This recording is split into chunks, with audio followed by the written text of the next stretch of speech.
బయలుదేరి మూడవ నెలలో వారు బయలుదేరిన నాడే మూడవ నెల ఆరంభ దినమందే వారు సీనాయి అరణ్యమునకు వచ్చిరి. రెండవ వచనం రాయబడింది, వారు సీనాయి అరణ్యమునకు వచ్చి ఆ అరణ్యమందు దిగిరి. అక్కడ ఆ పర్వతం ఎదుట ఇశ్రాయేలీలు విడసిరి అని చూస్తూ ఉన్నాం. ఇక్కడ మ్యాప్లో చూస్తూ ఉన్నాం మనము. ఇశ్రాయేలు ప్రజలు సీనాయి పర్వతమునకు వచ్చినప్పుడు అక్కడ దిగుతూ వచ్చినట్టుగా చూసాం. మనం సీనాయి పర్వతం గురించి కూడా ధ్యానించాం. సీనాయి పర్వతం అనేది 7 పర్వతముల యొక్క కలయిక. తూర్పున దక్షిణాన ఉన్నటువంటిది ఆ యొక్క సీనాయి పర్వతం అని, ఉత్తరం దిక్కున ఉన్నది హోరేవు పర్వతం అని, దాని దేవుని పర్వతం అంటారని, హోరేవు పర్వతం అంటారని మనం ధ్యానిస్తూ వచ్చినాం. ఈ సీనాయి పర్వతంలోనే నిర్గమకాండం 19వ అధ్యాయం 1వ వచనంలో దిగినటువంటి ఇశ్రాయేలీయులు నిర్గమకాండం సంపూర్తిగా, తర్వాత లేవ్యకాండం సంపూర్తిగా, సంఖ్యాకాండం 10వ అధ్యాయం 11వ వచనంలో ఆ వచనం వరకు కూడా, అనగా సంఖ్యాకాండం 10వ అధ్యాయం 10వ వచనం వరకు ఇశ్రాయేలు ప్రజలు ఆ సీనాయి అరణ్యమునందే సీనాయి పర్వతం దగ్గర వారు నివసించినట్టుగా చూస్తాం. ఈ సీనాయి పర్వతం దగ్గరే ఆ యొక్క దేవుడు మోషేకు ప్రత్యక్షమై ఆ యొక్క మండుచున్న పొదలో నుండి ప్రత్యక్షమైనట్టుగా చూసాం. ఆ సీనాయి పర్వతము లేదా హోరేవు పర్వతం పైన అబ్రహాము తన కుమారుడైనటువంటి ఏకైక కుమారుడైన ఇస్సాకును బలిగా అర్పించిన కొరకై అక్కడికి వచ్చినట్టుగా చూస్తాం. అక్కడ ఈ సీనాయి పర్వతం మందు ఇశ్రాయేలు ప్రజలు అక్కడ దిగినట్టుగా మనం చూస్తూ ఉన్నాం. రాయబడింది, అక్కడ వారు ఆ పర్వతం వద్ద దిగుతూ రాగా మోషే 3వ వచనం చూడండి. 3వ వచనంలో మోషే దేవుని యొద్దకు ఎక్కిపోవగా యెహోవా ఆ పర్వతము నుండి అతన్ని పిలిచి, నువ్వు యాకోబు కుటుంబీకులతో ముచ్చటించి ఇశ్రాయేలీయులకు తెలుపవలసినది ఏమనగా అని చూస్తూ ఉన్నాం.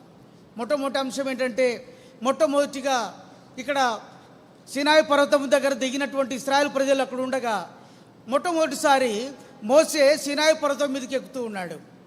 దేవుడు సీనాయి పర్వతం మీదకి మోషే వెళ్ళినప్పుడల్లా కూడా దేవుడు మోషేతో మాట్లాడుతూ వచ్చినట్టు చూస్తాం. దాదాపుగా 7 లేదా 8 పర్యాయాలు ఇక్కడ నిర్గమకాండం 19వ అధ్యాయం నుండి సంఖ్యాకాండం 10వ అధ్యాయం వరకు ఈ మోషే సీనాయి పర్వతం ఎక్కినట్టుగా చూస్తూ వస్తాం. మొట్టమొదటిగా మోషే సీనాయి పర్వతం మీదకి ఎక్కుతూ వచ్చినాడు.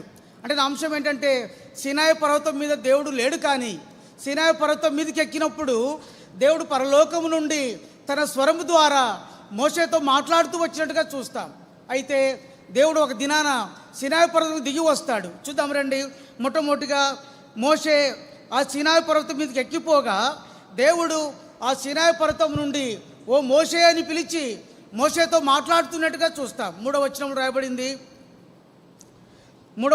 రాయబడింది, నువ్వు యాకోబు కుటుంబీకులతో ముచ్చటించి ఏం తెలియచేయాలో చెబుతూ 4వ వచనంలో అంటాడు, నేను ఐగుప్తీయులకు ఏమి చేసి తినో అనగా this is shows as deliverance of our God. దేవుని యొక్క విమోచనను మనకు తెలియచేస్తుంది. దేవుని విమోచనను తెలియచేస్తున్నట్టుగా మనకు అర్థమవుతా ఉంది. అయ్యా, మీరు ఐగుప్తులో ఉంటిరి, దాసత్వంలో ఉంటిరి, దాసత్వంలో ఉన్నటువంటి మిమ్ములను ఏం చేశాడంటే అండి, నేను చెప్తా ఉంటే మారుస్తూ ఉన్నాను.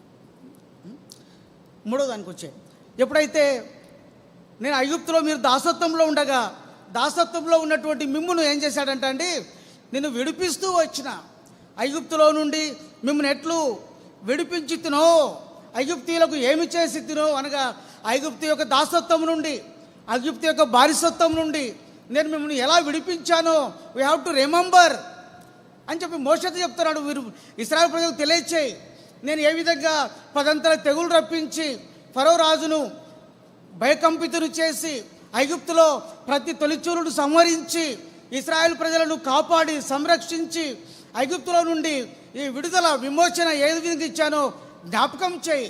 రెండవదిగా అంటాడు, 4వ వచనంలో రెండవది ఏమంటాడంటే, మిమ్మల్ని గద్దరెక్కల మీద మోసి నా యొద్దకు మిమ్మల్ని ఎట్లు చేర్చుకొంటినో అనగా that is shows that fellowship with God. అనగా ఐగుప్తు యొక్క దాసత్వం నుండి, ఐగుప్తు యొక్క చీకటి నుండి మిమ్మల్ని విడిపించి అనగా విడుదల దయచేసి ఎక్కడికి తీసుకొచ్చారంటే గద్దరెక్కల మీద మోసి నా యొద్దకు చేర్చుకొంటిని అనగా మీతో నేను సహవాసము చేయటకు ఇష్టపడ్డాను కనుక దాసత్వంలో ఉన్నటువంటి మిమ్మును నా సహవాసంలోనికి పిలుచుకుంటూ వచ్చాను. యోబు గ్రంథంలో అంటాడు, చదవండి. యోబు గ్రంథం 22వ అధ్యాయం 21వ వచనం. ఎవరు చదువుతారా? యోబు గ్రంథం 22వ అధ్యాయం 21వ వచనం. ఆయనతో సహవాసం చేసిన యెడల ఆయనతో సహవాసము చేసిన యెడల మీకు సమాధానం కలుగును, అలాగున నీకు మేలు కలుగును, అలాగున మీకు మేలు కలుగును. చూసారా, ఆయనతో సహవాసము చేస్తే మనకేముంటండి? సమాధానం. When we fellowship with our God we have to get piece from God. దేవునితో సహవాసము చేసినప్పుడు దేవుని యొక్క సమాధానాన్ని మనం పొందుకునేవారిగా ఉంటాం. ఇశ్రాయేలు ప్రజలు 400 సంవత్సరములకు పైగా ఐగుప్తు యొక్క దాసత్వంలో ఉండగా, ఐగుప్తు దాసత్వంలో ఉన్న ఇశ్రాయేలు ప్రజలను దేవుడు ఏం చేశాడంట? విడిపించి తన సహవాసమునకు పిలిచాడు. ఎందుకు? ఆయనకు ఉద్దేశం ఏంటి? తన సమాధానమును తన ప్రజలకు ఇచ్చేదాని కొరకై దేవుడు ఐగుప్తు యొక్క దాసత్వం నుండి, ఐగుప్తు యొక్క చీకటి నుండి విడిపించి సహవాసంలోనికి తీసుకొని వచ్చి ఆ సహవాసంలో తన ప్రజలకు సమాధానం కలగచేయాలని ఇష్టపడుతూ ఉన్నాడు. కానీ ప్రియమైన సహోదర సహోదరి, మొట్టమొదటిగా నా ఆత్మీయమైనటువంటి అంశం ఏంటంటే, ఆత్మీయమైన మర్మం ఏంటంటే, దేవుడు ఎందుకయ్యా మన లోకంలో నుంచి విడిపించాడు? ఎందుకు అపవాది యొక్క సంఖ్యల నుంచి విడిపించాడు? ఎందుకు ఐగుప్తు నుంచి విడిపించాడంటే, ఆయనతో సహవాసం చేయటానికి. ఆయనతో సహవాసం చేయడం ద్వారా మనకేమి కలుగుతుందంటే సమాధానం కలుగుతుంది. అలాగున ఏం కలుగుతుందంట? మీకు మేలు కలుగును. చూసారా, మనం లూకాసు వార్త 19వ అధ్యాయంలో ఆ జక్కయ్యను చూస్తాం. జక్కయ్య అంట యేసు ఎవరో అని చూడగోరెను రాయబడింది. ఎరుకో మార్గం గుండా యేసు ప్రభు వెళ్తున్నాడు. అసలు యెరూషలేం గుండా వెళ్ళాలి. యెరూషలేం గుండా వెళ్ళవలసినటువంటి యేసు ప్రభు వారు యెరూషలేమును విడిచిపెట్టి ఎరుకో గుండా వెళ్తూ ఉన్నాడు. ఎరుకో గుండా వెళ్ళటము అంత అసామాన్యమైనటువంటి విషయం. అది దాదాపు ఎరుకో గుండా ఎవరు ప్రయాణం చేయరు. ఎందుకంటే ఎరుకో అనేటువంటిది ఒక శాపగ్రస్తమైంది. ఎరుకో అనేటువంటిది ఒక నష్టంతో కూడుకున్నటువంటిది. అయితే యేసు ప్రభు వారు ఈ జక్కయ్య కొరకై ఎరుకోకుండా ప్రారంభం వెళ్తూ ఉన్నాడు. యేసు ఆ మార్గం కూడా వెళ్తున్నాడని జక్కయ్య విని ఏం చేశాడంట అండి, చూడడానికి వెళ్ళాడు. బహుజన సమూహము ఆయనను వెంబడిస్తున్నారంట.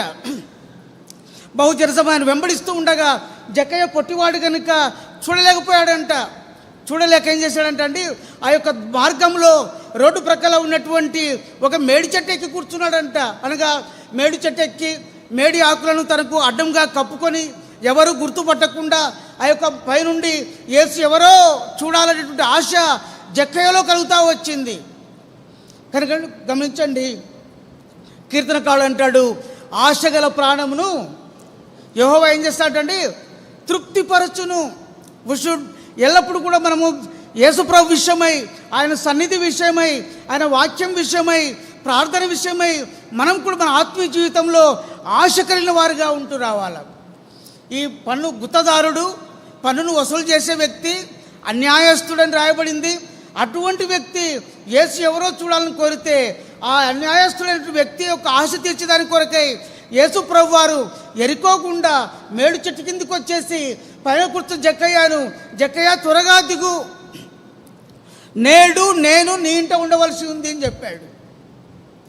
జక్కయ్యలో గుండెలో రైళ్లు పరిగెత్తాయి.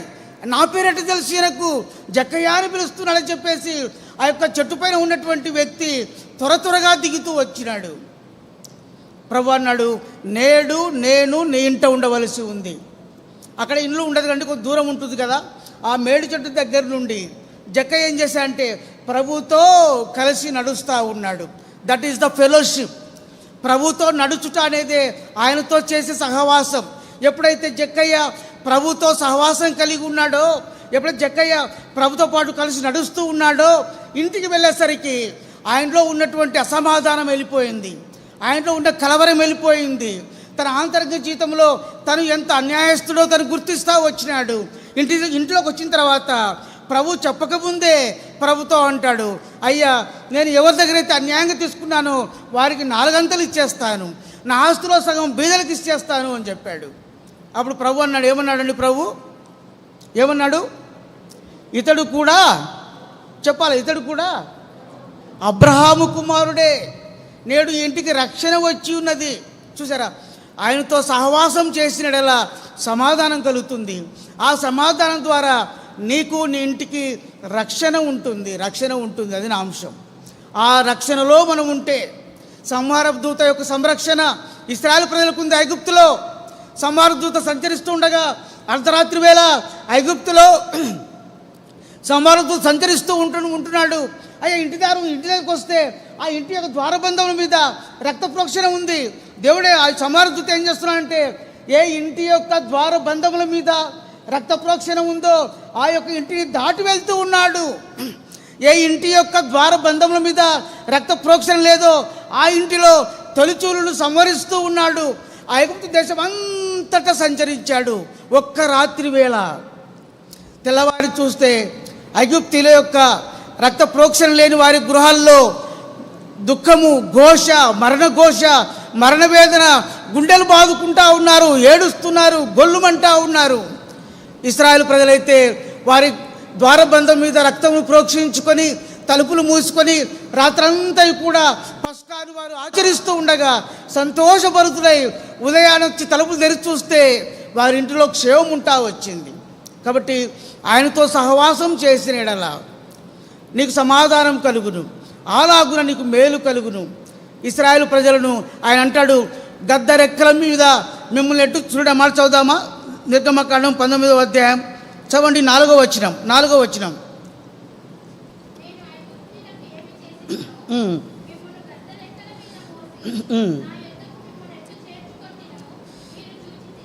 అక్కడ రాబడి మాట ఏంటంటే, నా యొద్దకు మిమ్మును ఎట్లు చేర్చుకొంటినో, ఆ మాట గమనించాలి. మిమ్మును నా యొద్దకు చేర్చుకొంటిని. అయ్యా అమ్మ నువ్వు లోకంలో ఉంటివి, అయ్యా అమ్మ నువ్వు ఐగుప్తులో ఉంటివి, అపవాదికు దాసత్వంలో ఉంటివి. నేనేం చేశానంటే ఐగుప్తులో నుండి, దాసత్వంలో నుండి నిన్ను విడిపించే దాని కొరకై ఇదిగో నా ప్రియకుమారుడైన యేసు ప్రభు వారు సిలువలో తన ప్రాణం బలిగా అర్పించాడే.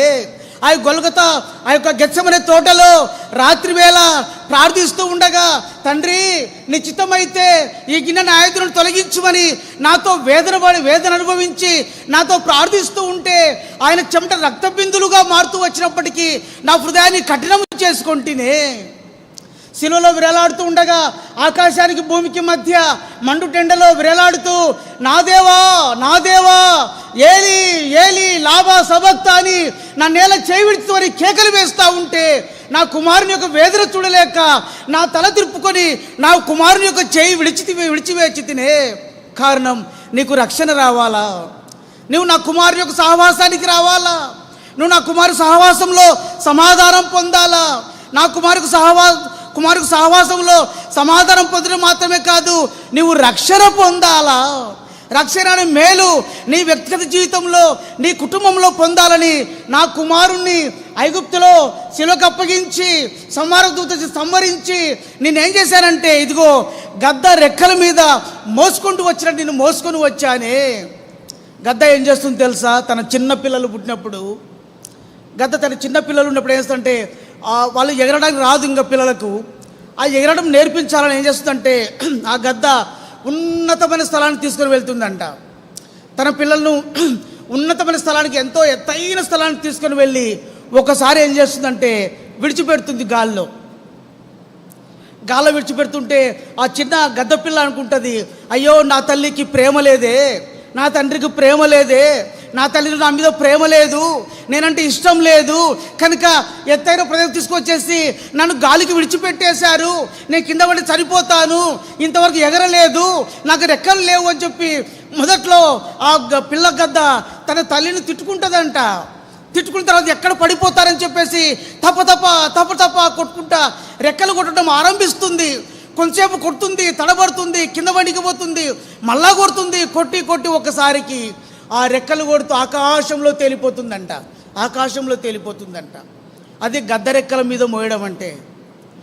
దేవుడు నన్ను తన రెక్కల మీద మోసుకుంటూ వచ్చాడు. ప్రస్తుతమైతే ఈ రెక్కల మీద మోసిన దేవుడు రెక్కల చాలు ఇలా దాస్తూ ఇంకోసారి చూద్దాం. ఆ గద్ద రెక్కల మీద మోసి ఏం చేశాడంటే మిమ్మును చేర్చుకుంటా మాట చూద్దామా? 4వ వచనం మధ్య భాగంలో మోసి నా యొద్దకు మిమ్మల్ని ఎట్లు చేర్చుకొంటినో మీరు చూచితిరి, నా యొద్దకు మిమ్మల్ని చేర్చుకొంటిని. I have given my fellowship with you. You are the sin person, you are the sinful person, you are the you are the only person. నువ్వు లోక వ్యక్తివి, పాపంతో ఉన్న వ్యక్తివి. అయితే నీతో నేను సహవాసం చేసేందుకు ఇష్టపడి నీ దగ్గరికి వచ్చిన, నేను లోకంలో నుంచి విడిపించి, పాపం నుంచి విడిపించి, ఇదిగో నా యొక్క గద్దల నుంచి నా సహవాసాన్ని మీకు ఇచ్చా. నా సహవాసం ద్వారా మీకు సమాధానం ఇస్తూ ఉన్నా.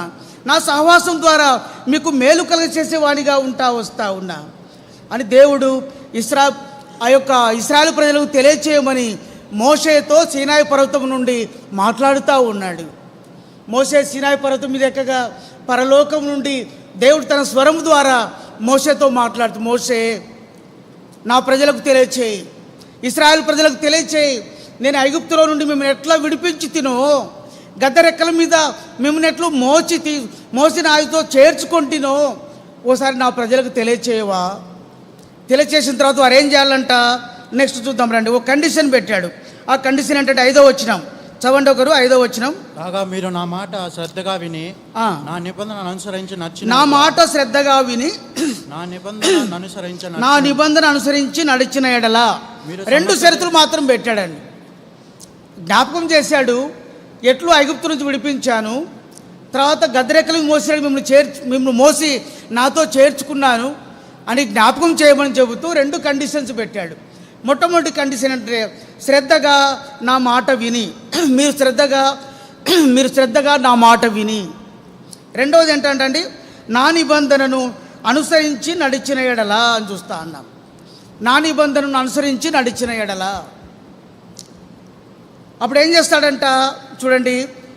ఎప్పుడైతే మనం ఆయన యొక్క స్వరం విని, ఆయన యొక్క నిబంధన అనుసరించి, ఆయన యొక్క మాట విని, ఆయన నిబంధన అనుసరిస్తూ వచ్చినప్పుడు దేవుడు చేసేటువంటి వాగ్దానము, దేవుడు చేసిన వాగ్దానం ఏంటంటే రండి చదవండి, తర్వాత చదవండమ్మా. 5వ చివరి భాగము. రాబోని మాట అంటే మీరు సమస్త దేశ జనులలో నాకు స్వకీయ సాంపాద్యమగుదురు అని చూస్తా ఉన్నా. మొట్టమొదటి వాగ్దానం, మీరు శ్రద్ధగా నా మాట వింటే, నా నిబంధన అనుసరించి నడుచుకుంటే, మొట్టమొదటిది ఏంటంటే మీరు నా స్వకీయ సాంపాద్యము. You are my peculiar people.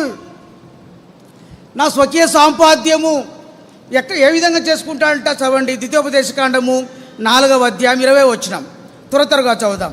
ద్వితీయోపదేశకాండం 4:20. రెఫరెన్స్ పెట్టలే కదా, ఓకే. నేనుండునట్లు మీకు తనకు స్వకీయ జనముగా మీరు తనకు స్వకీయ జనముగా నుండుటకై ఐగుప్తు దేశంలో నుండి, సౌండ్ రావట్లేదమ్మా, మైకు సౌండ్ రావట్లేదు. ఐగుప్తు దేశంలో నుండి ఆ ఇనుప కొలిమిలో నుండి మేము రప్పించాను. స్వకీయ సంపాద్యం కావడానికి కారణం మొట్టమొదటిగా ఏంటంటే ఎట్లు స్వకీయ సంపాద్యం చేసుకున్నాడు అంటే ఇనుప కొలిమిలో నుండి రక్షించాను అని చూస్తున్నాం. అటు చాలా కరెక్ట్గా ఫిగర్ పెట్టారు. ఇనుప కొలిమి వంటి ఇబ్బందుల్లో మీరు ఉంటీరు ఐగుప్తులో. అటువంటి ఇనుప కొలిమిలో ఉన్నటువంటి మిమ్మల్ని ఏం చేశాడంట అండి, విడిపించి నాకు స్వకీయ సాంపాద్యంగా ఉన్నట్లుగా మిమ్మల్ని చేసుకుంటూ వచ్చాను. అదే 7వ అధ్యాయంలో ద్వితీయోపదేశకాండము 7వ అధ్యాయం చదవండి 6వ వచనం.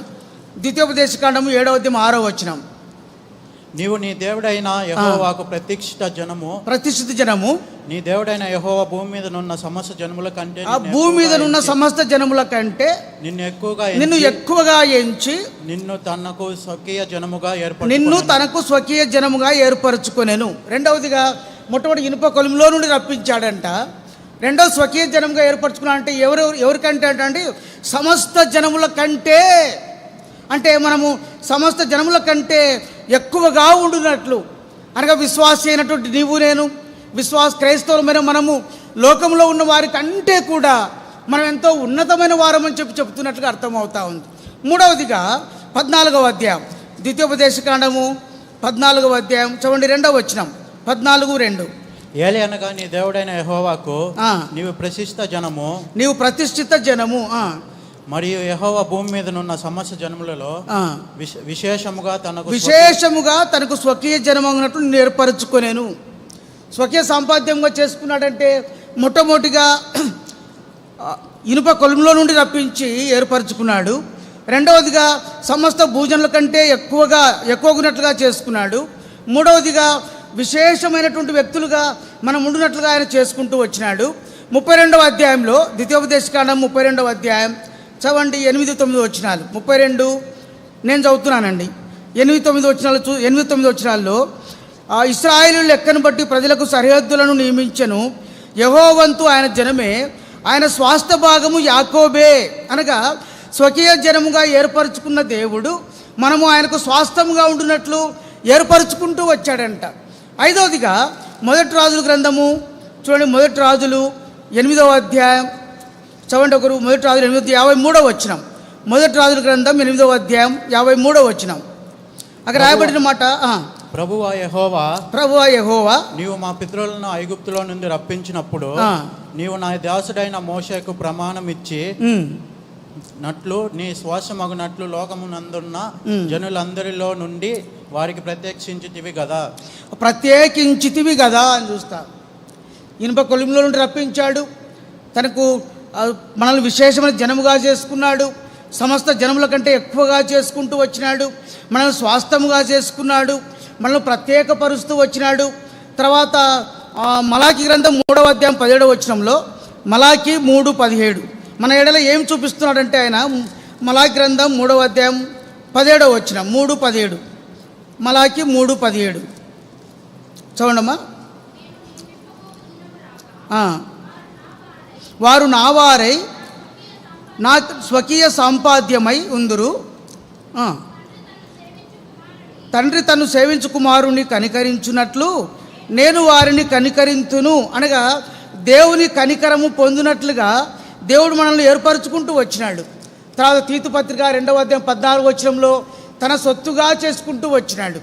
మొట్టమొదటి వాగ్దానం ఏంటంటే, దేవుడు ఎప్పుడైతే మీరు శ్రద్ధగా నా మాట వింటారో, నా నిబంధన అనుసరించి గైకొంటారో, మొట్టమొదటిగా దేవుడు ఇచ్చినట్టు వాగ్దానం ఏంటంటే, నిన్ను నా స్వకీయ సంపాద్యముగా, నా స్వకీయ జనముగా చేసుకుంటారు.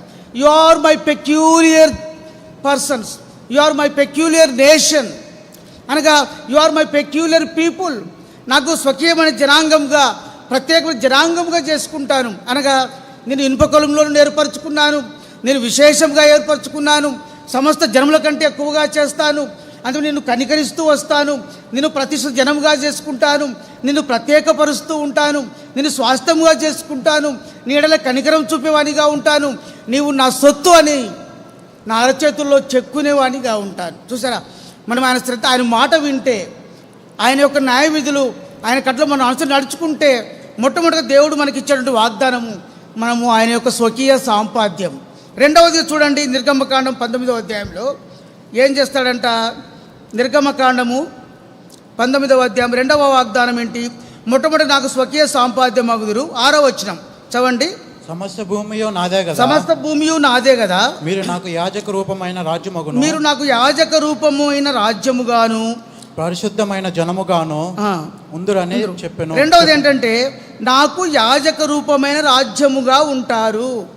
కాబట్టి యాజక రూపమైన రాజ్యముగా ఉంటారంటే దాని అర్థం ఏంటంటే, యెషయా గ్రంథం 61వ అధ్యాయం 6వ వచనంలో యెషయా ప్రవచించేది ఏంటంటే, ఎవరయ్యా ఆయనకు యాజక రూపమైన రాజ్యం ఎవరు అంటే, చూడండి 61వ అధ్యాయం యెషయా గ్రంథం 6వ వచనం. యెషయా గ్రంథం 61వ అధ్యాయం 6వ వచనం చదవండి. యాజకులు అనబడుదురు, యాజకులు అనబడుదురు, వారు మా దేవుని పరిచారకులని, మా దేవుని పరిచారకులని చెప్పుదురు. నెక్స్ట్, జనముల ఐశ్వర్యములు అనుభవించుదురు. చూసారా, మనము దేవుని యాజక రూపమైనటువంటి రాజులుగా, యాజకులుగా దేవుడు మనం ఏర్పరచుకున్నాడంటే, అంటే యాజక రూపమైనటువంటి రాజ్యముగా దేవుడు మనం చేసుకున్నాడు. దాని అర్థం ఏంటంటే, ఆయన మనల్ని తనకు యాజకులను గాను, ఆయన యొక్క పరిచారకులను గాను, తర్వాత ఆయన యొక్క ఐశ్వర్యమును అనుభవించే వారం గాను, తర్వాత ప్రభావం పొంది అతిశయించేవారుగా దేవుడు మనకు ఒక శ్రేష్టమైన ధన్యత ఇచ్చిన వాడుగా ఉన్నాడు. మూడవ వాగ్దానం ఏంటంటే 6వ వచనంలో, నిర్గమకాండము 19:6వ వచనంలో మూడవ వాగ్దానం ఏంటంటే, యాజక రూపే రాజ్యముగాను. నెక్స్ట్ రాయబడింది, పరిశుద్ధమైన జనముగా ఉందురు. దేవుడు మనల్ని పరిశుద్ధమైన జనముగా ఉండాలని కోరుకుంటా ఉన్నాడు. ఆయన అంటాడు, నేను పరిశుద్ధుడై ఉన్నాను కనుక మీరును పరిశుద్ధులై ఉండుడి. కాబట్టి గమనించండి, దేవుడు ఏర్పరచుకున్నటువంటి ప్రజలమైన మనము మొట్టమొదటిగా ఆయన స్వకీయ సాంపాద్యము ఆయనకు ప్రత్యేకించబడిన జనాంగము. రెండవదిగా యాజక రూపమైనటువంటి రాజ్యము. మూడవదిగా పరిశుద్ధమైన జనముగా ఉంటామంట. చూడండి, ద్వితీయోపదేశకాండంలో ద్వితీయోపదేశకాండము చదవండి. ద్వితీయోపదేశకాండము 26వ అధ్యాయం 19వ వచనం. ఈ పరిశుద్ధమైన జనమునకు వచ్చేటువంటి ఆధిక్యతలు ఏంటో చూద్దాం. తాను సృజించిన సమస్త జనముల కంటే నీకు కీర్తి ఘనత పేరు కలుగునట్లు, నీకు కీర్తి ఘనత పేరు కలుగునట్లు, నిన్ను హెచ్చించబడినట్లు. చూసారా, ఆయన పరిశుద్ధమైన జనముగా మనం ఉన్నప్పుడు సమస్త జనముల కంటే మనకేమి కలుగుతుందంట? 18వ వచనం ఉంది, స్వకీయ జనమై ఉన్నటువంటి మనము ఆయన ఆజ్ఞలను గైకొనుట ద్వారా మనం ఏం చేస్తాడంట? సమస్త జనముల కంటే కీర్తిని ఘనతను పేరును మనకు హెచ్చించేటువంటి వాడుగా ఉంటాడంట. 28వ అధ్యాయం 9వ వచనంలో, ఇదే గ్రంథంలో 28వ అధ్యాయం 9వ వచనం చదవండి. 28:9 నేను చదువుతున్నాను చివరి భాగం. ఆయన తనకు ప్రతిష్ఠిత జనముగా నిన్ను స్థాపించును. చూసారా, is build up as a holy nation, as a holy people. ఆయన ప్రతిష్ఠిత జనముగా మనల్ని స్థాపించేవాడిగా మనం ప్రభు ఉండేవాడిగా ఉన్నాడంట. ఇంకోటి రాయబడింది యెషయా గ్రంథం 62వ అధ్యాయంలో చదవండి. యెషయా గ్రంథం 62వ అధ్యాయం 22వ వచనం. స్పష్టంగా ప్రభు చెప్పే మాట ఏంటంటే 62:12 అండి, క్షమించండి, 12వ వచనం. పరిశుద్ధ ప్రజలనియు యెహోవా విమోచించిన వారనియు వారికి పేరు పెట్టబడును. యెరూషలేమా అతిశయింపు దానిని ఆశింపతగిన దానవనియు విసర్జింపబడని పట్టణమనియు నీకు పేరు. చూసారా, మనము పరిశుద్ధ ప్రజలము. ఇక్కడ 3వ వాగ్దానం పరిశుద్ధమైన జనము అంటే మనల్ని ఆయన విమోచించిన వారు మనకు పేరు పెడుతూ ఉన్నారంట. దేవుని పరిశుద్ధ ప్రజలమని మనకు పేరు. మనం విసర్జింపబడినటువంటి వారమని, విసర్జింపబడని పట్టణమని మనకు పేరు కలుగుతుంది అని చెప్పేసి రాయబడతా వచ్చింది. నా అంశం ఏంటంటే ఆయన మాట శ్రద్ధగా విని ఆయన నిబంధనలు మనకు అనుసరించి నడిచిన యెడల దేవుడు ఇచ్చేటువంటి 3 వాగ్దానాలు. మొట్టమొదటి వాగ్దానము స్వకీయ సంపాద్యంగా చేసుకుంటాడు. 2వ వాగ్దానము యాజక రూపమైన రాజ్యముగా చేసుకుంటాడు. 3వ వాగ్దానము మనకు దేవుడు ఏం చేస్తాడంట? పరిశుద్ధమైన జనముగా ఆయన చేసుకునేవాడుగా ఉంటాడంట. దేవుడు చెప్పాడు, ఆ యొక్క సీనాయి పర్వతం పైన మోషేతో ప్రభు మాట్లాడుతూ వచ్చాడు. అప్పుడు మోషే ఏం చేశాడంటే పర్వతం దిగి కిందికి వచ్చాడు. ఇశ్రాయేలు పెద్దలందరినీ కూడా సమకూర్చుకుంటూ వచ్చాడు. 19వ అధ్యాయం 7వ వచనంలో నిర్గమకాండము వాళ్ళని సమకూర్చి దేవుని మాటలన్నీ వారికి తెలియజేస్తాడు. అయ్యా, దేవుడు ఈ విధంగా సెలవిస్తూ వచ్చినాడు.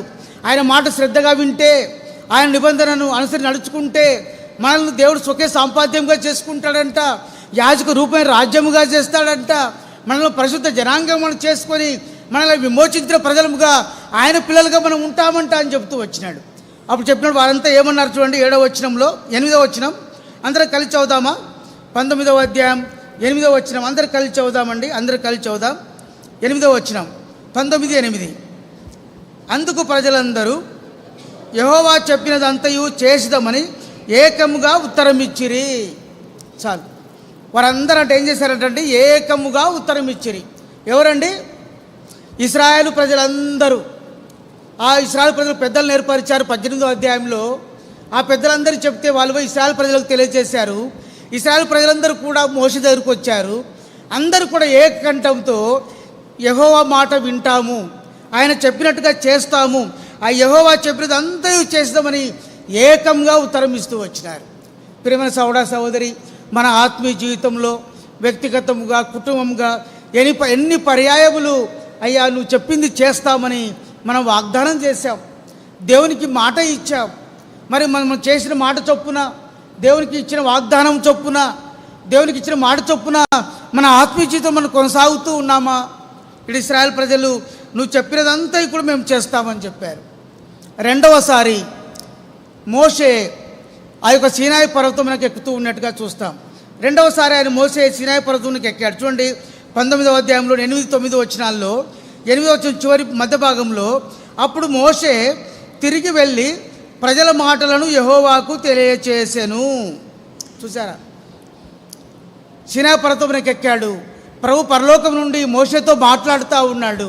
సీనాయి పర్వతమునకు ఎక్కినటువంటి మోషే యెహోవాతో చెబుతూ ఉన్నాడు, ప్రభువా నువ్వు చెప్పిన మాటలు ఇశ్రాయేలు ప్రజలందరికీ తెలియచేశాను. వారందరూ ఏకకంఠముతో వారు ఏం చెప్పారంటే యెహోవా చెప్పినదంతా కూడా చేసేదాం ప్రభు అని చెప్పారు అని చెప్పాడు. అప్పుడు ప్రభు చెప్పిన మాట ఏంటంటే చూడండి ప్రభు 9వ వచనంలో అంటాడు, సరే నువ్వు కిందికి వెళ్ళినప్పుడు వారు నీ మాట వినున్నట్లు, నీ మాట విని నీ యందు నమ్మిక ఉంచినట్లుగా నేను కారు మబ్బులలో ప్రత్యక్షమవుతానని చెప్పాడు. తను తాను ప్రత్యక్షపరుచుకుంటానని చెప్పాడు. చెప్పిన దేవుడు 10వ వచనంలో సరికి మోషేకు కొన్ని నియమములు ఇచ్చి చెప్తా ఉన్నాడు. మోషే ఏం చేయాలో, కిందికి వెళ్ళిన తర్వాత ఏం చేయాలో చెప్పాడు. మొట్టమొదటిగా నీవు ఇశ్రాయేలు ప్రజలను పరిశుద్ధపరచుము. రెండవదిగా ఇశ్రాయేలు ప్రజలు తమ బట్టలు ఉదుక్కొనవలెను. తర్వాత వారు తమ్మును తాము సిద్ధపరచుకొనవలెను. మూడవ దినానికి వారు సిద్ధపరచుకుంటూ రాగా ప్రజలందరి కన్నుల ఎదుట నేను సినాయి పర్వతం మీదకి దిగి వస్తాను అని చెప్పాడు. అంతవరకు దిగి రాలేదా అంటే దిగి రాలేదు. ప్రభు పైనుండి స్వరం ద్వారా మాట్లాడుతున్నాడు అంతే. ఆ అగ్ని మండుచున్న పొదలో మోషేతో మాట్లాడి స్వరం ద్వారా మాట్లాడాడు. తర్వాత మోషే మొదటిసారి సినాయి పర్వతం ఎక్కినప్పుడు తన స్వరం ద్వారా మాట్లాడుతూ వచ్చినాడు. అబ్రహాము ఇస్సాకును ఆ యొక్క హోరేవు పర్వతం పైన బలిగా అర్పిస్తూ ఉన్నప్పుడు స్వరంతో మాట్లాడుతూ వచ్చినాడు. అయితే దేవుడు దిగి వచ్చినట్టుగా చూడం. ఇక్కడ అంటాడు మోషేతో, నువ్వు ఇశ్రాయేలు ప్రజలను పరిశుద్ధపరచు, వారు బట్టలు ఉదుక్కొని వారు సిద్ధపరచబడిన తర్వాత 3వ దినమున నేను సినాయి పర్వతం మీదకి దిగి వస్తాను. ఆ దిగి వచ్చినప్పుడు ఎలా చేయాలంటే, నువ్వు ఇశ్రాయేలు ప్రజల చుట్టూ మేర ఏర్పరచు, అంటే కంచెను ఏర్పరచు. ఎవరు కూడా సినాయి పర్వతమును సమీపించకూడదు, ఎవరు కూడా సినాయి పర్వతమును తాకకూడదు, ఎవరు కూడా సినాయి పర్వతం చేతితో ముట్టుకొనకూడదు. తాకితే వాడు మరణమవుతాడు, దాని చేతితో ముట్టుకుంటే రాళ్లతో కొట్టబడతాడు.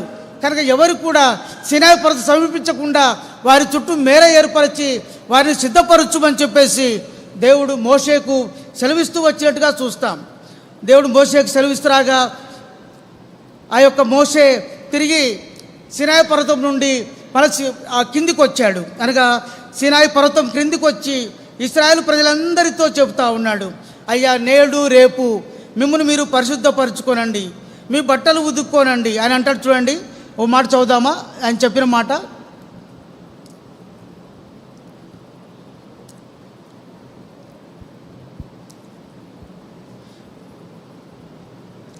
మోషే దిగి వచ్చిన తర్వాత 14వ వచనం చూడండి. అప్పుడు మోషే పర్వతం మీద నుండి ప్రజల వద్దకు దిగి వచ్చి ప్రజలను పరిశుద్ధపరచగా వారు తమ బట్టలను ఉదుక్కొనిరి. అప్పుడు అతడు 3వ నాటికి సిద్ధంగా ఉండు, ఏ పురుషుడు స్త్రీని చేరకూడదని చెప్పాను. 3వ నాడు 3 దినములు ఇశ్రాయేలు ప్రజలు తమను తాము పరిశుద్ధపరచుకున్నారు. ఇశ్రాయేలు ప్రజలు తమ బట్టలు ఉదుకున్నట్టుగా చూస్తాం. 3 దినములు ఇశ్రాయేలు ప్రజలు సిద్ధపరచబడుతూ వచ్చినారు. 3 దినాలు వారు సిద్ధపరచబడిన తర్వాత 3వ దినమున తిరిగి 3వ పర్యాయము మోషే సీనాయి పర్వతం మీదకి ఎక్కుతూ వచ్చినట్టుగా చూస్తాం. చూడండి, ఇక్కడ 16వ వచనం చదువుదామండి. ఇంకా వెళ్ళలేదు మోషే మూడోసారి, కింద 19వ వచనం తర్వాత వెళ్తాడు. 16వ వచనంలో చూడండి, 3వ నాడు ఉదయమైనప్పుడు అందరు కలిసి చదువుదామా? 16వ వచనం అందరు కలిసి చదువుదామండి. ఎప్పుడైతే ఇశ్రాయేలు ప్రజలు 3 దినములు తమను తాము పరిశుద్ధపరచుకొని తమ బట్టలు ఉదుక్కొని సిద్ధముగా ఉన్నారో, ఆ సిద్ధపడినటువంటి 3వ నాడు ఉదయమున చదువుదామండి. 16వ వచనం, 3వ నాడు ఉదయమైనప్పుడు ఆ పర్వతం మీద ఉరుములు మెరుపులు సాంద్ర మేఘము బూర యొక్క మహాధ్వని కలగగా పాలెంలోని ప్రజలందరూ వణికిరి అని చూస్తాం. 3వ దినంలో వారు చూస్తూ వచ్చినప్పుడు ఆ యొక్క పర్వతం మీదకి ఏమొచ్చిందంటండి, ఆ 16 చూస్తే ఉదయమైనప్పుడు పర్వతం మీద ఉరుములు వచ్చినాయంట, మెరుపులు వచ్చినాయి. సాంద్ర మేఘము అంటే thick cloud over the mountain అంటాం. అంటే పర్వతం మీద అంటే గడాంధకారమైన మేఘములు వచ్చినట్టుగా చూస్తాం. రాయబడింది కదా, thick cloud over the mountain. ఆ యొక్క సాంద్ర మేఘము వచ్చిందంట. తర్వాత బుర యొక్క మహాధ్వని, a very loud trumpet blast అని చూస్తాం. అంటే ఎంతో గొప్ప బూర శబ్దము, భయంకరమైన శబ్దంతో కూడినటువంటి బూర శబ్దం వినబడుతూ ఉంది. ఆ యొక్క ఉరుములకు ఆ మెరుపులకు తర్వాత ఆ యొక్క సాంద్ర మేఘమును చూసినప్పుడు ఆ యొక్క బూర శబ్దమును వింటూ వచ్చినప్పుడు ఈ పాలెంలో ఉన్నటువంటి ఇశ్రాయేలు ప్రజలు ఏం చేశారంటండి, they are tremble like anything, వారు వణుకుతూ వచ్చినట్టుగా చూస్తాం. ప్రియమైన సహోదరా, దేవుని యొక్క రాకడ లేదా దేవుని యొక్క స్పర్శ, దేవుని సన్నిధి ఎంత భయంకరంగా ఉంటుందో మనం చూస్తూ ఉన్నాం. యెహోవా దేవుడు ఆ సీనాయి పర్వతం మీద దిగుతూ ఉండగా ఉరుములు, మెరుపులు, సాంద్ర మేఘము, బూరధ్వని వంటి శబ్దములు వినపడుతూ ఉండగా ఇశ్రాయేలు ప్రజలంట వారు వణుకుతూ వచ్చినట్టుగా చూస్తాం. ఆ సందర్భంలో దేవుని ఎదుర్కొని దాని కొరకై మోషే పాలెంలో ఉన్న ప్రజలందరినీ ఆ పాలెంలో నుండి పర్వతం యొక్క దిగువనకు వారిని నడిపిస్తూ వచ్చినాడు. అక్కడ యెహోవా దేవుడు అగ్నితో సీనాయి పర్వతం మీద దిగి వచ్చినప్పుడు చూస్తూ ఉన్నాం. ఆయన అగ్నితో సీనాయి పర్వతం మీద దిగిరాక అదంతా కూడా ధూమమయమై ఉండెను అని రాయబడింది. అదంతా ధూమమయమై ఉండెను. ఆ ధూమమయమైనటువంటి ఆ యొక్క పర్వతం అంతా కూడా ధూమము కొలిమి ధూము వలె లేచెను, పర్వతము మిక్కిలి కంపించెను అని చూస్తూ ఉన్నాం. ఎప్పుడైతే యెహోవా దేవుడు సీనాయి పర్వతం మీద దిగుతూ వచ్చినాడో ఆ సీనాయి పర్వతం అంతా కూడా అది ధూమమైపోయింది, ధూమమయమైంది, కొలిమి వలె ధూమమయమైంది, పర్వతము కంపిస్తూ వచ్చింది, బూరధ్వని అంతకంత దగ్గరకు బిగ్గరగా మ్రోగుతూ ఉంది. ఆ సందర్భంలో మోషే మాట్లాడుచుండగా దేవుడు తన కంఠస్వరము చేత సీనాయి పర్వతము నుండి మోషేతో మాట్లాడుతున్నట్టుగా చూస్తూ వస్తాం. దేవుడు మోషేతో ఆ యొక్క తన కంఠస్వరం ద్వారా మోషేతో మాట్లాడుతూ ఉన్నాడు. యెహోవా సీనాయి పర్వతం మీదకి అనగా ఆ పర్వతం యొక్క శిఖరం మీదకి దిగి వచ్చినట్టుగా మనం చూస్తున్నాం. అప్పుడు ఏం చేశాడంటే యెహోవా పర్వత శిఖరం మీద ఉండగా మోషే సీనాయి పర్వతం మీదకి 3వ పర్యాయం ఎక్కి వెళ్ళినట్టుగా చూస్తాం. అటువంటి ధూమమయమైనటువంటి పర్వతము, భయకంపితమైనటువంటి పర్వతము, అది కబలించబడినట్టు పర్వతము, ధూమమయమైన కొలిమితో ఉన్న పర్వతము, మిక్కిలి బూరధ్వని శబ్దం వినబడుతున్న పర్వతము, అగ్నిమయమైనటువంటి పర్వతంలో మోషే తన దేవుని కలుసుకోవడానికి కొరకై ఆ సీనాయి పర్వతం మీదకి ఎక్కుతా వచ్చినాడు. అక్కడ ఆ యొక్క సీనాయి పర్వతం మీద దేవుని యొక్క కంఠస్వరాన్ని మోసే వింటూ ఉన్నట్టుగా మనం చూస్తూ ఉన్నాం. ప్రియమైన సోదరుడు గమనించండి, ఆనాడు దేవుని యొక్క ప్రత్యక్షత, దేవుని సన్నిధిని ఎంత భయంకరంగా ఉందో ఈ సీనాయి పర్వతం మీద దేవుడు దిగి వచ్చిన సందర్భం చూస్తూ వచ్చినప్పుడు మనం దేవునితో మాట్లాడగలమా? దేవుని సన్నిధిని మనం అనుభవించగలమా? దేవుని సన్నిధిలో ఆయనను కలుసుకోగలమా? దేవునితో మనం మాట్లాడగలమా అనేటువంటి భయం, సందేహం మనకు కలిగిదిగా ఉంటుంది. కనుక దేవుడు ఆ యొక్క బూర శబ్దం విన్నప్పుడు మనం భయకంపితులం అవుతామైనటువంటి తాపత్రయంతో ఆ యొక్క ధూమమయమైనటువంటి కొలిమిలో ఆ యొక్క పర్వతం పైన దేవుని కలుసుకొనుట, బూర శబ్దంలో దేవుని కలుసుకుంటే అది అసామాన్యం. కనుక 29వ కీర్తనలో అంటాడు, 29వ కీర్తన దావీదు భక్తుడు అంటాడు, చూడండి ఆయన స్వరం ఎలా వినపడుతుందంటే, ఇప్పుడు ఆనాడు దేవుని యొక్క కంఠస్వరము ఆ యొక్క సీనాయి పర్వతము అగ్నిమయమైనటువంటిది, ధూమమయమైనటువంటిది, కొలిమి చేత నింపబడినటువంటిది, బూర శబ్దం ఉన్నటువంటిది, ఉరుములు మెరుపులతో కూడినటువంటి ఆ యొక్క సీనాయి పర్వతాన్ని ఇశ్రాయేలు ప్రజలు చూచారు, కానీ దేవుని యొక్క స్వరం వారు వినలేదు. మోషే మాత్రమే దేవుని యొక్క కంఠస్వరాన్ని వింటూ ఉన్నట్టుగా చూస్తాం. అయితే నేటి దినాల్లో దేవుని స్వరం మనం వినబడినట్లుగా దావీదు కీర్తనగాడు రాస్తాడు 29వ కీర్తనలో, ఆయన స్వరం జలముల మీద వినబడుతున్నదంట. ఆయనకు స్వరము బలమైంది, ఆయన స్వరం ప్రభావం గలది, ఆయన స్వరము దేవదారు వృక్షములను విరిచేది. తర్వాత ఆయన స్వరము అగ్నిజ్వాలను ప్రజ్వలింపజేస్తుంది, యెహోవా స్వరము అరణ్యమును కదిలిస్తుంది, ఆ యొక్క యెహోవా స్వరము లేలను ఈనం చేస్తూ ఉంది అని ఆయన యొక్క స్వరం గురించి రాస్తూ చివరిలో అంటాడు 11వ వచనంలో, యెహోవా తన ప్రజలకు సమాధానం కలగజేసి వారిని ఆశీర్వదించును. ఈ దినాల్లో తండ్రి అయిన దేవుడు యేసుక్రీస్తు ప్రభు మనం రక్షించి ఆయన పరలోకకు ఆరోహణమైన తర్వాత ఆదరణకర్త అయిన దేవుడు, పరిశుద్ధ ఆత్మీయ దేవుడు మనతో సంచరిస్తుండగా మన ప్రక్క నిలిచి ఇదిగో ఇదే త్రోవ, దీనిలో నడువుడని యెషయా గ్రంథం 35 రాబడినట్లుగా మనతో మాట్లాడుతూ ఉన్నాడు.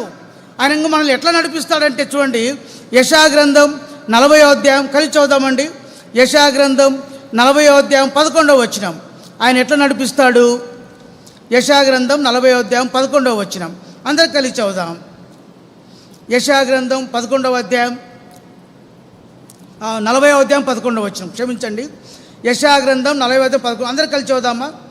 గొర్రెల కాపరి వలె ఆయన తన మందను మేపును, తన బాహువుతో గొర్రె పిల్లను కూర్చి రొమ్మున ఆనించుకొని మోయును, పాలిచ్చు వాటిని ఆయన మెల్లగా నడిపించును.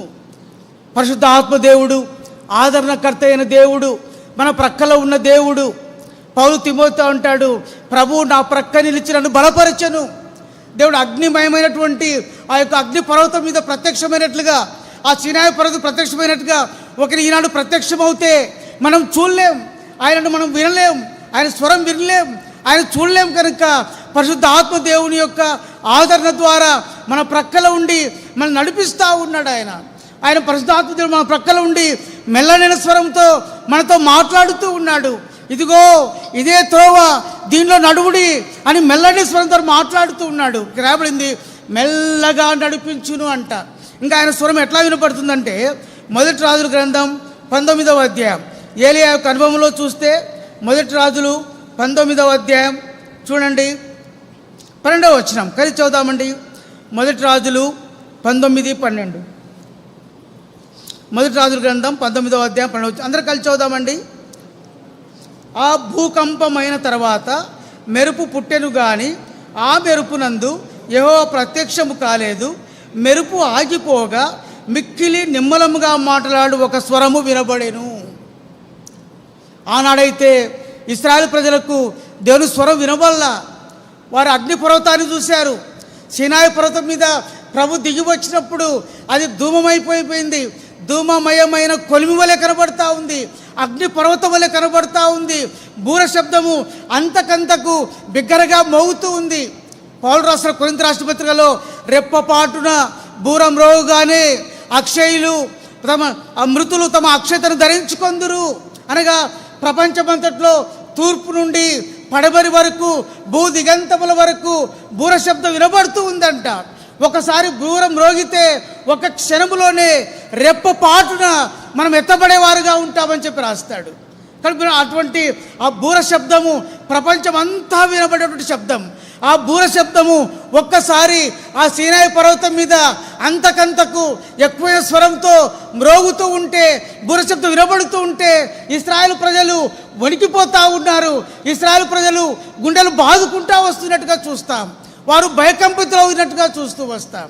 అయితే ఆ యొక్క అగ్ని పర్వతం పైన, ఆ సీనాయి పర్వతం పైన దేవునితో మాట్లాడేదాని కొరకై మోషే ఒక్కడే ఆ యొక్క సీనాయి పర్వతం ఎక్కి దేవుని యొక్క కంఠస్వరం వింటూ వచ్చినట్టుగా చూస్తూ వస్తాం. రాజుల గ్రంథంలో ఏలియా చూస్తే భూకంపం వచ్చినప్పుడు, పర్వతం బద్దలైనప్పుడు, చిన్నాభిన్నములైనప్పుడు దేవుడు ప్రత్యక్షం కాలేదు. కానీ రాయబడింది మెరుపు ఆగిపోయిన తర్వాత, భూకంపం ఆగిపోయిన తర్వాత, పర్వతం బద్దలైపోయిన తర్వాత, మెరుపు ఆగిపోయిన తర్వాత చూడు రాయబడింది మిక్కిలి నిమ్మలముగా మాట్లాడే ఒక స్వరం. పరిశుద్ధ ఆత్మదేవుడు నేటి దినాన నీతో నాతో మిక్కిలి నిమ్మలమైన స్వరంతో మాట్లాడుతూ ఉన్నాడు. చాలా పర్యాయం దేవుని స్వరం మనం వినలేం. మీకు తెలుసో లేదో, తిరుపతిలో పరిచయం ఆరంభించినటువంటి రత్నమ్మ గారు రాయదుర్గంలో ఉండి ఆమె ప్రభు మహిమలోకి వెళ్ళబడ్డారు. అంధకారంలో వెలుగు అనేటువంటి ఒక పుస్తకం రాసి, ఆమె సాక్ష్యం పుస్తకం. ఆ సాక్ష్య పుస్తకం ఆమె రాస్తారు. ఆమె రాత్రి పండుకుని నిద్రపోతుంటే ఒక దినాన దాదాపు తెల్లవారిత 3:30 గంటలు నిద్రపోతుందంట. నిద్రపోతే ఒక మెల్లని స్వరం ఆమె చెవిలో వినపడుతుందంట. నాకు శివుని కుమారి, నా కుమారి లేచి నన్ను గురించి ప్రకటించుము అని చెప్పి వినపడుతుందంట. ఆమె ఇంటికి ఏమైనా పేరు పెట్టుకుందంటే అప్పుడు మందిరం లేదు అక్కడ. ఆమె మొదట్లో రాయదుర్గం వెళ్ళింది, మందిరం లేదు. ఆమె ఇంటికి వల్లే విషయ హెలోమని అని బోర్డు పెట్టుకుంది, అనగా స్వార్థ ప్రకటించు గృహం అని కన్నడంలో బోర్డు పెట్టుకుంది. తెల్లవారుజామున ఆమె నిద్రిస్తూ ఉంటే మెల్లైన స్వరం వినబడుతూ వచ్చింది. ఆ స్వరం విన్నప్పుడు భక్సింగ్ గారు పంపించాడు, ఒక బూరం తీసుకుంది. బూరం తీసుకొని చెప్పి రాయదుర్గం పట్టణంలో ఆ యొక్క టౌన్ మధ్యలో నిలబడి ఆ బూరను పట్టుకొని స్వార్థ ప్రకటిస్తూ వస్తూ ఉందంట.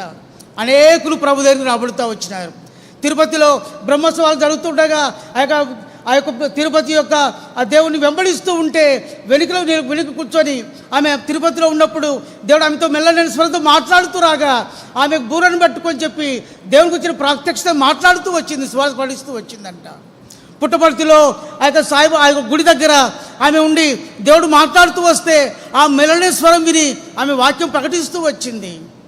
ఎప్పుడైతే అక్కడ రాయదుర్గంలో పర్సా అంటారు, జాతరలు అంటారు చూడండి, జాతర అంటారు కదా, ఇక్కడ ఏమంటారు, ఇక్కడ జాతర అంటారా, తిరునాళ్ళ అంటారా, ఏమంటారండి, ఏమంటారా, జాతర అంటారు. రాయదుర్గం ఏరియాలో పర్సా అంటారు. కొన్ని ఎప్పుడు రెగ్యులర్గా పర్సలు జరుగుతూ ఉంటాయి ఆ విలేజెస్లో. ఒక విలేజ్లో పర్సా జరుగుతూ ఉంది, అక్కడ జాతర జరుగుతూ ఉంది. రాత్రిపూట ఏమి నిద్రపోతూ ఉంటే మెల్లని స్వరము కుమారి నా గురించి ప్రకటించు అని చెప్పాడంట. స్వరం వినబడింది.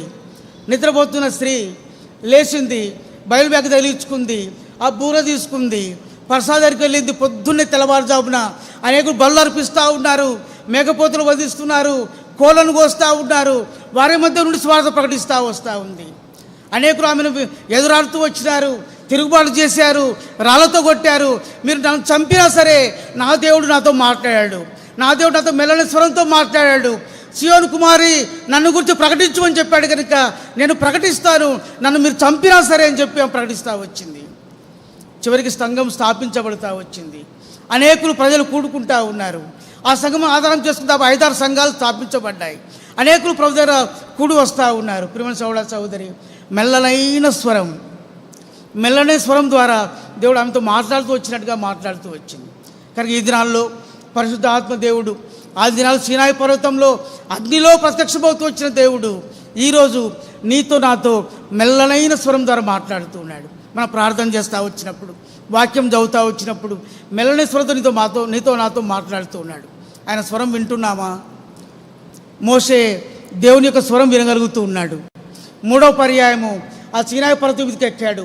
అదంతా అగ్నిపర్వతం అయిపోయింది, అదంతా ధూమమయమైపోయింది. ధూమమయమైనటువంటి కొలిమివలే ఉంది. బూర శబ్దాలు బహు భయంకరంగా వినపడుతున్నాయి. ఒకరి మాటలు ఒకరికి వినపడవు. ఎవరైనా పిలిచినా పలకడానికి శబ్దం వినపడదు. కానీ అటువంటి భయంకరమైన శబ్దంలో, అటువంటి భయంకరమైన వాతావరణంలో మోషే దేవుని స్వరం వినగలిగాడు, దేవుని కంఠస్వరాన్ని వినగలిగాడు. ఆ తర్వాత ఏమైందో మళ్ళీ చూద్దాం. దేవుడి స్వరం వినగలిగాడు మోషే. అయితే ఈనాడు దేవుడు నీతో నాతో తన మెల్లనైన స్వరం ద్వారా నీతో నాతో మాట్లాడుతూ, ఎప్పుడంటే నువ్వు నా శ్రద్ధగా నా మాట విన్నప్పుడు, నువ్వు నా నిబంధన అనుసరించి నడుచుకున్నప్పుడు, ఇదిగో నేను నీతో ఉంటా. నువ్వు నాతో సహవాసంలో ఉంటే నీకు మేలు చేస్తా, సమాధానం ఇస్తా, నిన్ను నా సహవాసంలో చేర్చుకుంటా. తద్వారా నీతో నేను మెల్లనే స్వరంతో మాట్లాడుతూ వస్తా. దేవునితో సహవాసం కలిగి ఉన్నామా? దేవుని యొక్క స్వరం వినగలుగుతున్నామా? ప్రియమైన సోదర సహోదరి, అలాగూ మనల్ని మనం పరీక్షించుదుము గాక.